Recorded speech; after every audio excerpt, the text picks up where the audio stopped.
Welcome back to the Mandalorian After Show. We're back, baby. This is Sean. And this is Chris. And we are Dadnarok. We do after shows, if you haven't noticed by now. Most recently, we did combined after shows where we covered a bunch of stuff like House of the Dragon, Rings of Power, and The Hobbit. Ooh, The We Hobbit. were just all in. Ew. All kinds of shows. And then we took a little bit of a break, and Chris has been covering The Last of Us with his YouTube shorts and TikToks. But now we're back. We're here in full force to discuss the Mandalorian after show and a dedicated after show for the Mandalorian. There we go. So I was looking forward to the show coming back. I'll put it this way. I was looking forward to it, but I'm getting weary when looking forward to shows now that are Star Wars based because we've been let down now a couple in a row between Book of Boba Fett. Obi-Wan wasn't as good as we were hoping for. I still think I liked it more than most, but it still wasn't the level everyone wanted. How did you feel on Andor? I really enjoyed Andor. Yeah. Andor was one that I really enjoyed. That was one I was looking forward to each week of it being, coming on. It looked different. It felt different. It was a different side of the Star Wars universe. I know we covered it, but I forget what your overall thoughts on were that. It's been like hit or miss, right? Like some of the, Book of Boba, boy, that could have been a home run, but it just was barely a single. Oh man, yeah, that's being nice, being even called a single. But this here coming into it, like I said, I was a little trepidatious, but I enjoyed it. I'll start with my negative, then I'll get into other things I liked. Negative thing is it possible to have a filler episode as your premiere episode? Right.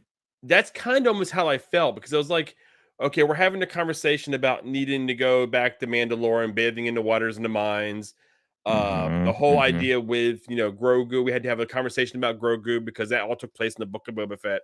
Yeah. And it was all that was going on. But going back, seeing Karga, IG-11, what's left of IG-11, all that, there was a lot of like really high points. The biggest high point of this episode for me, and saying it's probably for every fan that loves Rebels, is seeing the Purrgil. Yeah. It's seeing live action Purrgil. It's always fun when there's something that starts in animation pops up in live action, like, ooh, there it is. Yeah, because that's a direct tie-in to the Asoka series. Yeah. It's like, are they going to use this show as a launching pad? Well, they already have, but even more of a launching pad for Asoka. And are we going to see those characters be a part of this show at some point, which I would venture to say yes. Yeah, that's got to be the plan, right? Like there's no other reason to introduce that little Easter egg, because Grogu is the only one that sees him, right? I mean, he doesn't say anything to Mando, and Mando doesn't know. He was scared though. I liked how they kind of showed the fear. I think they were attracted to him the same reason why they were attracted to Ezra, Force users. Yeah, and they were sensitive to the Force, so. And it was interesting that Grogu was really kind of he was scared or just kind of withdrew for them. Maybe he felt them like feeling out in the Force, and he's like intentionally shutting that part of himself down a little bit. I don't know. Here's a reach. What if those Purrgil we've seen actually still had Ezra and Thrawn, and he felt the dark side within Thrawn? Oh, maybe. Well, okay. You said the name Thrawn, so now we're gonna. It's my fault. You know what? Let's just go ahead and table the Thrawn Rebel stuff because we're gonna go way over. We'll be on your way off. What were your impressions? You pretty much got mine there. Mostly the same. Mostly, I was a little bit disappointed. Like look, watching a bad episode of The Mandalorian is still like a lot of fun. Just like the quality that's put in, the characters. Like I love the show. But as far as a season premiere, I thought it was a little bit lackluster. I was hoping because we had such big events happen in the Book of Boba Fett, as far as like why Grogu was back. And, that's because when we last left the Mandalorian show proper, Luke was there picking up Grogu and he was gone. I thought for sure they were going to do a little truncated opening like previously on, just to like lead you up. And then the meat of this episode was going to be like new stuff. But they had to they didn't do that at all. They didn't do any previous long. They just did like a retread where Mando even had to like have a whole scene sitting down with the armorer just to reiterate stuff that she said last time in the Book of Boba. And he's telling her exactly what she told him. Yeah. And like, this is the way. Okay, we got that. we He's got to understand bathe that. in the waters of Mandalore to Yeah, get. Yeah, like we get it. We know. We watched the Book of Boba. but if people bailed on the Book of Boba Fett, they didn't get that conversation. Which Right. understand if they bailed on it, but that was kind of wishy-washy for me. But I'm to be more on the side of Bo-Katan, who we see later in this episode. Mm-hmm. I feel like I'm on her side with Mandalorians. I think Mando is, or Din, or whatever you want to call him, is on the wrong side of history right now. Oh, probably. Yeah. And I feel like Yeah. he's kind of the one that's going to have to reunite both sides, because she even says it. Wave that little thing, the little sword around, and they will follow you. Right. So it was an interesting reintroduction to the world, and see how far Navarro has come from when we first left it, because we left it in ruin. Yeah. A big Mandalorian battle when they came out of the Covenant. That's right. Yeah, it looked way different. Yeah, Navarro looked great. I mean, Grief Karga, as self-centered and stuff as he seems to be doing a heck of a good job as leading that Yeah. planet to prosperity. I mean, it looks Well, he good. was leading the bounty hunter, so he knows how Yeah. to lead basically the scum of the universe. Yeah, yeah. So if he can control that, he was able to control, making things actually go right. It was interesting. I mean, they a protocol droid named it as such, but it looks like the shining jewel of the Outer Rim. I mean, you had Mon Calamari walking around, like the type of species that you would typically see in the core worlds. They were all walking around safe and happy and prospering and, Yeah. buying crap. And it looked like it was doing pretty well. And he's looking for a marshal. And they Yeah. brought up, what do you think of them bringing up Cara Dune so quickly? I think you had to, because she was so essential in the other 2 seasons, and honestly, I think it made sense. I was totally fine with it. I don't harbor the kind of ill will and stuff as far as all the behind the scenes stuff that a lot of people do. Just like, it's a company, they made a decision, and she's a cool character. What I did hear is that they intend on keeping the character, but like Yeah. recasting her, and I'm actually not a fan of that. Like, Really, I'm the exact opposite. If Oh, they go really? ahead, if they don't show her, say, this season, Yeah, if she is just there in name alone, right. I don't think Gina Carano is anyone special. I think if we go a season without her, and they show up, or she shows up towards the end of the season, Mhm. I don't think it's jarring. I don't think that'd be jarring at all. Maybe you dye Ronda Rousey's hair brown and put her in there. Good God, no. Oh man, now I would have a problem with that. Yeah, I think you would. But as far as Grief Karga's explanation, they just kind of went right over it and kept on moving, and I was fine with that. Yeah, they did that. I like how he cleaned the city up. Yeah, I mean, as a whole, I thought, it was cool seeing that again. But once again, I feel like it was just a reintroduction to the area, which, seeing that, I think Favreau came out and said it's been like 3 years from Yeah. the beginning, when we seen the beginning of the Mandalorian, to where we are now. The timeline has been like a 3-year period of time, which it would have to be a long jump for that city to come that way. One thing I think this episode did do well is that it was a lot of, I felt weird that it's a lot of table setting, but it was quick and efficient as far as introducing who I think are going to be key players. I think we're going to see more of Grief Karga. I think we're going to see more of Bo-Katan, and I think we're going to see more of the old school Mandalorians with the armor. How I about think they're Gorian Sheen, or whatever his name is, the Pirate King? Oh, yeah, I think you do. I don't think you introduce a character like that just as a one-off. I think he's going to be a big problem. Yeah, for Karga. that was a cool design too. Has he been in anything before? Is this is the introduction to the character? I think this is an introduction. I don't know this character at all. I saw a rumor that we may see a de-aged Harrison Ford, but to be fair, we heard the same thing for Book of Boba too. So I heard that just recently today. Yeah, Stay away. You don't think it's happening? I know, not that I don't think it's going to happen. I don't want it to happen. Yeah, I want this completely separate. I may be in the minority here. I truly didn't even want Luke last season. Oh my gosh. There was a huge payoff. It worked fantastically, but I wanted this separate. And I mean, granted, they did nothing with it. We got no real payoff after him showing up and taking him, because he left him in a whole different show. Right. So it was complete fan service essentially. I'm not a huge fan of how the writing and the storytelling of how that worked out, but I am a fan of. I think I had a huge reaction in The Mandalorian. I had an even bigger reaction in Book of Boba because I think they they even doubled, like, they tweak as far as the tweak and the deep fakes of, like, showing Yeah. what young Luke, and he looks so much better in Book of Boba than he did even in The Oh yeah, they Mandalorian. doubled down on it. They did a great Yeah. job within Book of Boba Fett. But I mean, Book of Boba Fett, you had an episode, maybe even was it 2 episodes of the Mandalorian within it? Right, right. So it's like, I don't know. I'm a sucker for that stuff. Anytime I can see post Return of the Jedi Luke, I am there for it. I don't care. And the only reason I mention it too is because I know that they are doing some de-aging stuff with Harrison Ford for the new indie film that's yeah. coming out. So I know, like, they have his face. They're working on his face already to young it up to get it into some of these bigger properties. But we'll see. I would love to see Chewbacca. I don't. It's okay. It's okay if we don't, honestly. There's enough going on here in The Mandalorian, enough Yeah. stuff that they're trying to set up. You can tell they're setting up a big season of The Mandalorian itself, but they also are expanding out to the broader story with Asoka, and I think we're going to see tendrils that lead into that and stuff. Oh, So, I mean, we've already gotten it in the first 15 minutes of this episode. I mean, yeah. they were already dabbling in it. Were you faked out at the beginning of this episode? Where did you think that was Din as a kid?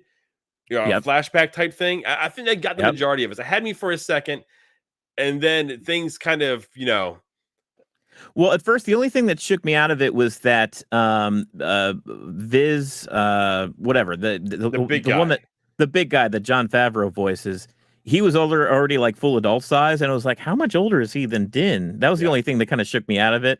But then once you see the Naboo starfighter swinging there, it's like, oh, okay. I love him flying that. Do you prefer I him do too. flying that or the The Razor Razor Crest?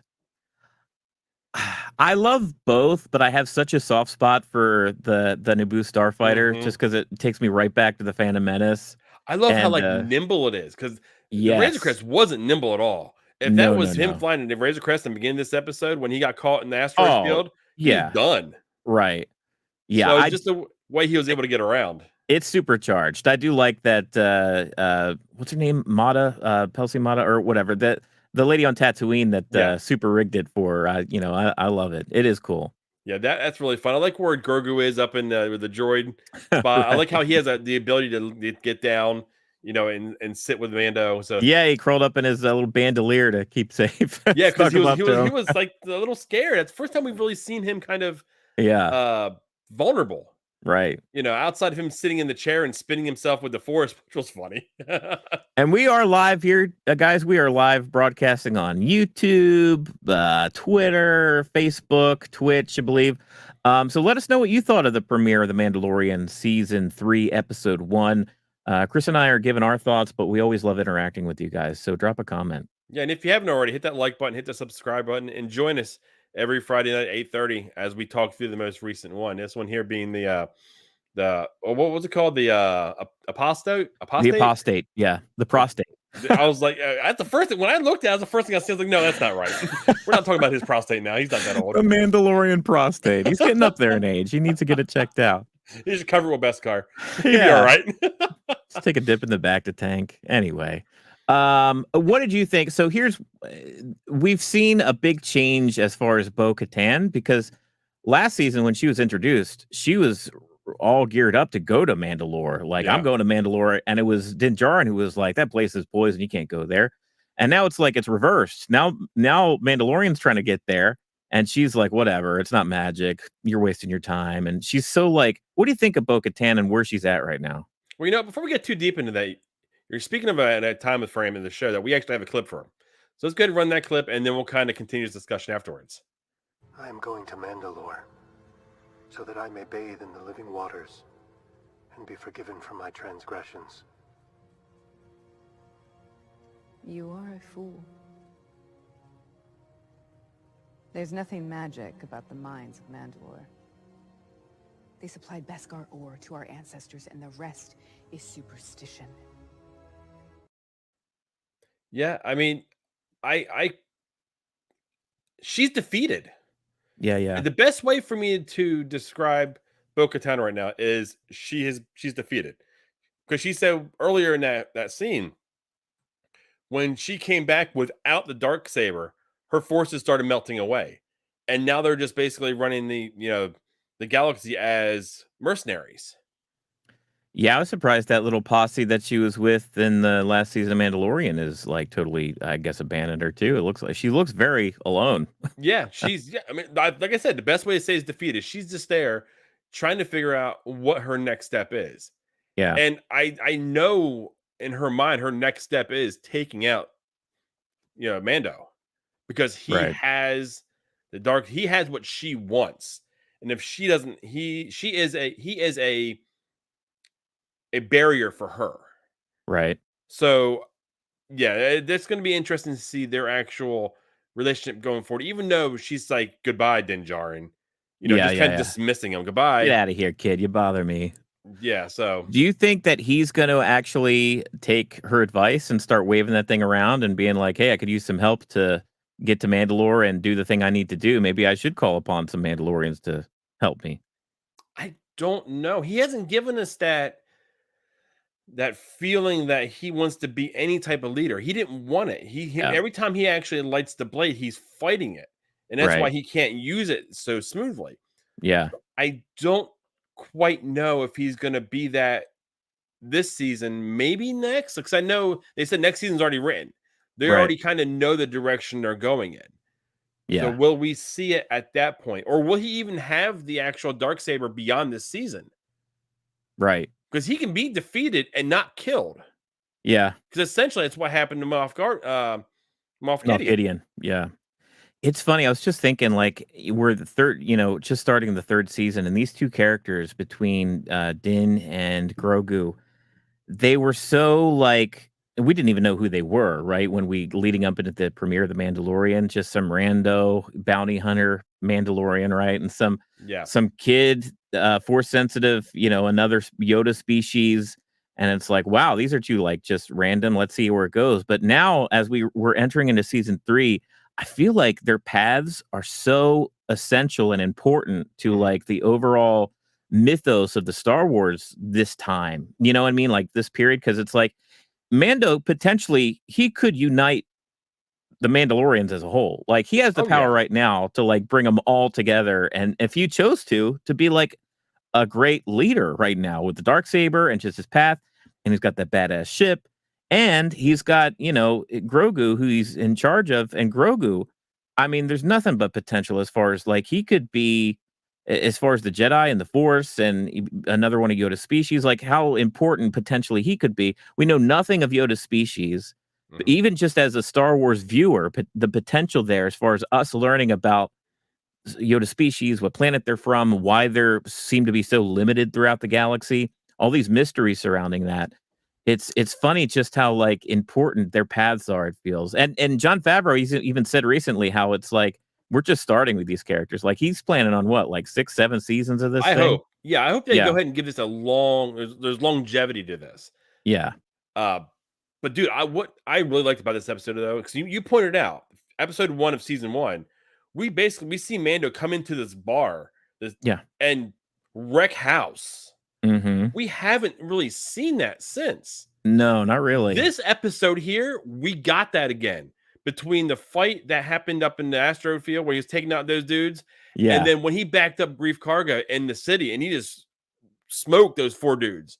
Well, like without even thinking twice. he would be a hell of a marshal for Grief Karga, and but he's just got bigger things on the horizon than He's just got too being. much going on. Yeah. Yeah. And I think even Mando knows that inside. He's like, no, I can't, as tempting as it is to like just hang out with my friend who's in charge and, Yeah. just kind of walk Live around the being a good life. badass And he had here. a plot of land already for him and Yeah, everything. he would be. I mean, that's a hell of I mean, it wouldn't really be a retirement because he'd still be taking care of stuff, but it would be like he's on a friendly planet that's friendly to a guy who's friendly to him. You know what I mean? Like it Yeah. would be a nice place He to wouldn't be. be looking over his shoulder every 5 minutes. Exactly. Yeah. But he's still got this draw to keep going on this mission. Now, Um, here's something. Were you aware that there was a Mandalorian system?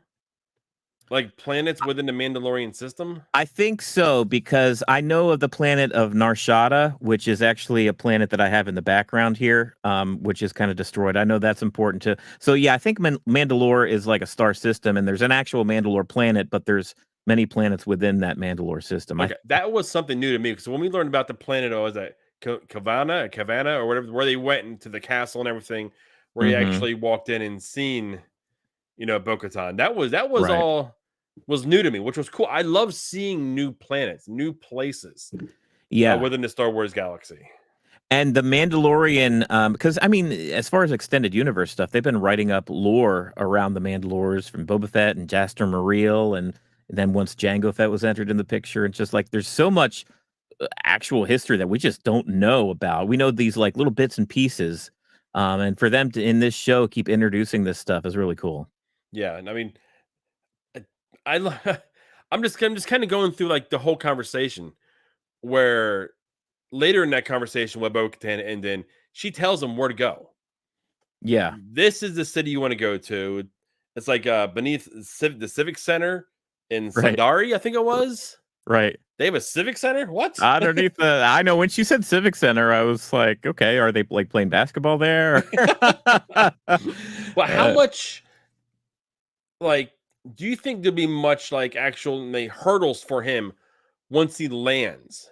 Like, oh, are there going to for be sure. people there, like Mandalorians that we just don't know about that have actually are trying to, you know, fix the actual planet? Will it be Empire? Like, people that are left from the Empire? I don't know because potentially they could either go one or two ways here. Either he actually gets to bathe in these waters in the next one or two episodes, and then like he is satiated by that and he's ready to like move on. And then during that time, they introduce something new that's going to be the bigger problem and presence of this season, or the quest to bathe in the waters could be the season. You know what I mean? Where Yeah. he's just running into roadblock after headache. And then finally, leading up to a finale, we finally get to a place where he can, complete that journey that he feels like he's on. So I don't know which way it's going to go.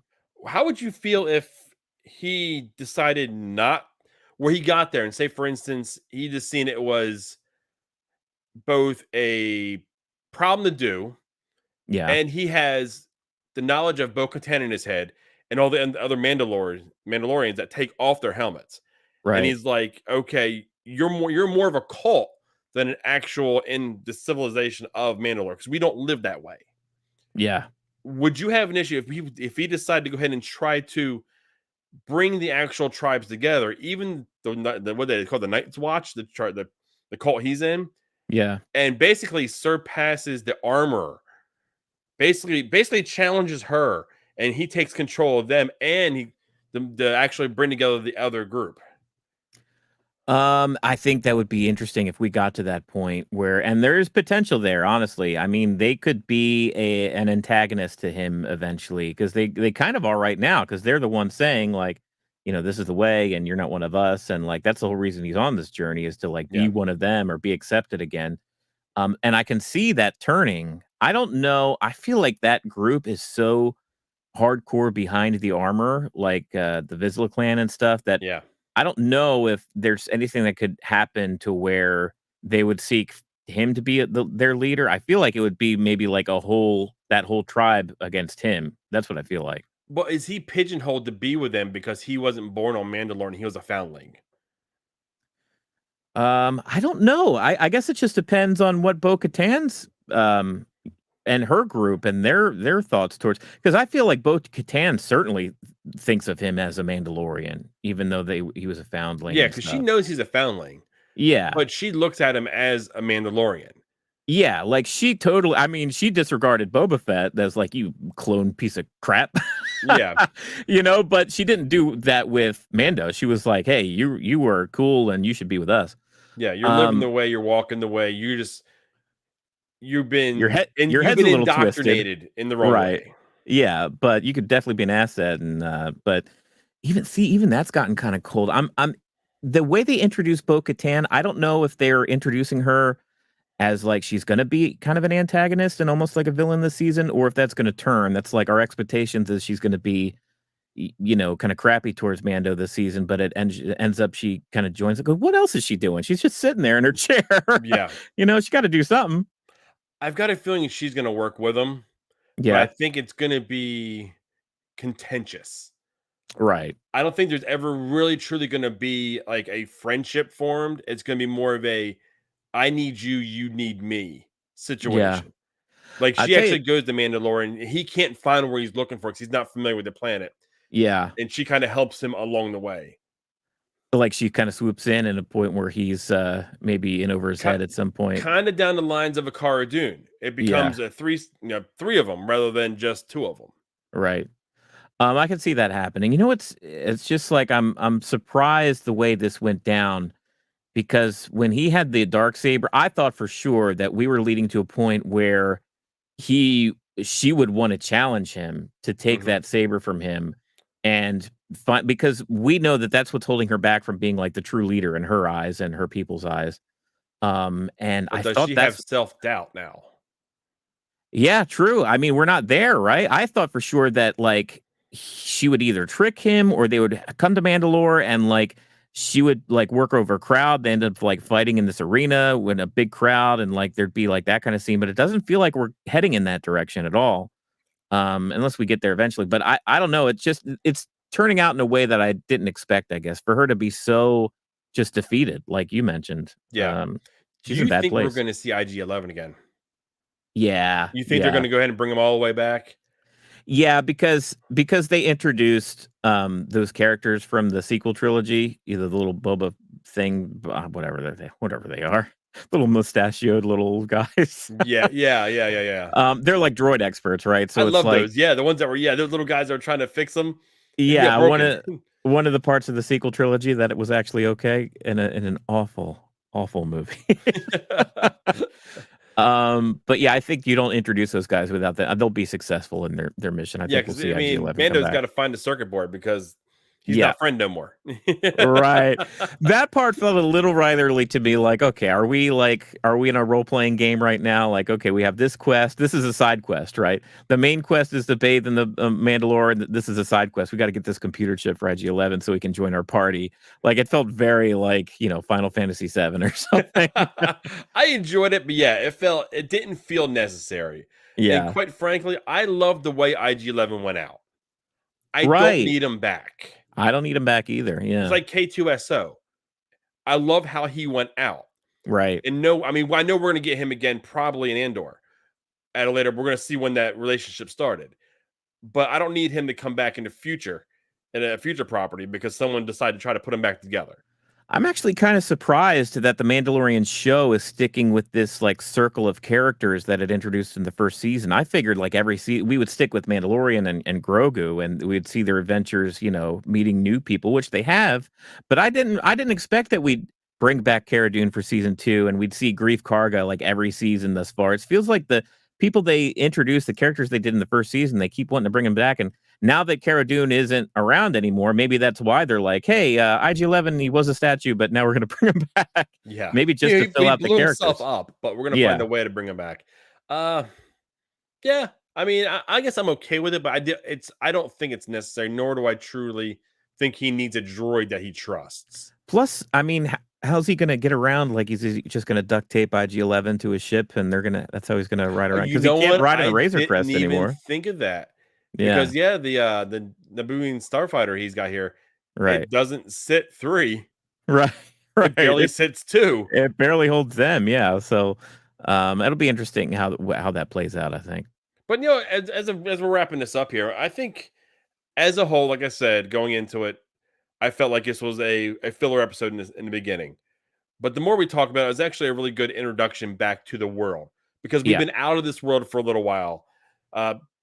I'm not counting, the Book of Boba Fett. Yeah. I mean, we were technically in the same timeline, same time frame, but with Mando, with Navarro, with Baby Yoda being around, Baby Yoda, Grogu being around at all times, it felt like a good reintroduction to where we are. And with him fighting the way we've seen him this way, it reminds us that he does have that badassery in him that we haven't seen in a while. He's becoming more of a subdued father figure than he is the bounty hunter that we first were introduction to. It's funny. I say Grogu when I'm talking to you, or I'm talking in general. But when I'm talking to somebody that's just a casual Star Wars fan, I still say Baby Yoda because they don't That's know all you Grogu. know. Well, just like Grief Karga. What'd you say? Yeah. What'd you call him? Grogu. It's his name. Okay, we'll go on. Yeah, he was like, oh, whatever. Yeah. But it's like Baby Yoda has become such like a meme, and on T-shirts and mugs and stuff, like that's what he's known as, which, for better or worse. Yeah, it is. It is what it is. They're never getting away from it. Even if Fyro came out and said, this is his name, screw you, pretty much. Yeah. That's the same reaction that Grief Karga did, just like, yeah, whatever. Exactly. And I thought it was funny they wrote that into the show with a reaction that way. Because they know exactly how people that call him Baby Yoda respond to the whole Grogu name. Yeah. But what's your wrapping up thoughts here? Oh, it's just like I mean, kind of on the same page with you as far as like a return to the series. You're hoping for kind of a bigger episode that ups the stakes, but really it was kind of table setting. It was like, here's our key players, here's the mission that he's on. We're going to restate some things that were said in the Book of Boba. But I think with episode 2, I honestly wish, and streaming services have done this where they've had like the premiere week be like the first 3 episodes. I wish they would have at least dropped like the first 2 episodes this week, just because this is such a table setting episode. I would have loved to see like, okay, and now what happens? Now that we are caught up, we know everything, like what's going on now? That's what I would have liked, but that's not what happened. I can see that, but I was personally happy they gave us 1. Yeah. Just because I feel like we get too much of the show when they dump 2 or 3 right out the gate, and there's only like 10 episodes, let's say. Yeah. So I feel like we get so much of it up front, and it's gone so quickly. So yeah, I was fine with them only giving that. The runtime, I'm so accustomed to now anymore. It doesn't bother me. I almost feel like it's appropriate for this show now, even though I would like 45 minutes to an hour, kind of like we get with The Last of Us. Right. But it's Disney's a faster show for sure. Yeah, it's a faster paced show. It's like action adventure. So I get why it's a bit quicker. But at the same time, I'm a Star Wars fan. I would love to just give me more, especially good Star Wars. When it's good Star Wars, give it to me all day. Oh, and when I see that guy with blue face and red eyes, oh man, I'm gonna watch that episode so many times. Yeah. I'm wondering how much of this season is going to be its own story, and how much of it is going to be introducing larger aspects of like Asoka and Thrawn. The show was so much of a launching pad for so many other Yeah. Star Wars products, and I think it's always going to kind of be that way. I mean, we've already seen crossover episodes in this timeline, so they're all going to kind of live within themselves. Do you think we're going to see any Rebels characters in this season of The Mandalorian, whether it's Hera, Ezra? With us going to Mandalore, yeah, we may see Sabine. Right. Yeah, we may cross paths with Sabine and Asoka on Mandalore. Right. And it's probably going to be a tie-in to the Purrgil as well. I think that's going to be the bow that they put together on that. Yeah. So we know there's something more coming. Now Mando knows Sabine, who's also a Mandalorian. Now she knows he has the Darksaber. Right. Because Asoka doesn't even know he has a Darksaber yet. Dude, we're going down a road that we shouldn't go down right now. I'll leave it at that. I'll start writing the next, couple episodes or one that that takes place. Right. But what do you guys think? Yeah. What do you guys think? Is this something you're going to join? Do you like us talking about us? We want to know what you guys think. Go ahead and hit that like button, hit the subscribe button. When we're live, we are fully interactive. Drop a comment. We'll bring it up. We'll react to the comment as we go. 8:30 Friday nights, we're going to be doing this. So we give you a couple days to go ahead and see the show. So you're not worried about us spoiling anything because we can't hold back. I mean, us trying to do a non-spoiler show is near impossible because I'll just put it that way. That would not happen. A couple weeks from now, Ted Lasso season 3 is going to be premiering on Apple TV Plus. It's a big show for us. We really enjoyed season 2. It'll be the final season of Ted Lasso, and that's going to premiere on the 15th of March. And we'll actually be doing day of coverage Wednesday nights at 8:30. Same time, we'll be discussing that show. So if you like Ted Lasso, be sure to join us for that. Chris is still covering The Last of Us. We only got a couple more episodes of that. I think 2 episodes left. Yeah. Yeah. So be sure to watch the channel for his reactions on somebody who hasn't played the game. So it's cool to get his perspective on that. And then we're starting up Dadnarok Arcade too. We're doing some gameplay, whether it's myself or Chris and I coming together to play some games on the Switch, most likely. It's fun. We've already played Mario Kart. I've got a video where I played an old school Ninja Turtles game on the NES. So we got fun stuff on the channel. Yeah, I really liked it. I had fun with that. So be sure, if you haven't subscribed to the channel already, be sure to go ahead and do that. And until then, we're going to see you next Friday, 8:30. I'll say this is the way. This is the way.